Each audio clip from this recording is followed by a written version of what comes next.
8 znakov, keď si niekto uvedomí, že sa s vami nemôže zahrávať a nemôže vás manipulovať, pretože ľudia veľmi dobre vedia, koho môžu manipulovať. Poprvé, odkračajte preč od ľudí a situácií, ktoré vám neslúžia.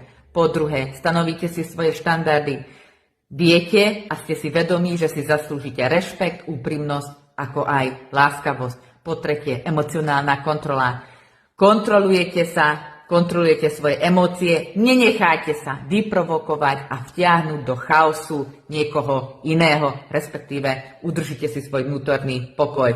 Po štvrté, je to sebarešpektovanie, to znamená, je jedno, či máte dočinenia so smetiarom alebo so samotným prezidentom, pokiaľ sa k vám nesprávajú úctivo, netolerovať. Po piate, je to seba zodpovednosť, to znamená, beriem zodpovednosť za svoje činy, za svoje rozhodnutia a nie ako toxickí ľudia, obvinujem všetkých okolo, len seba nevidím.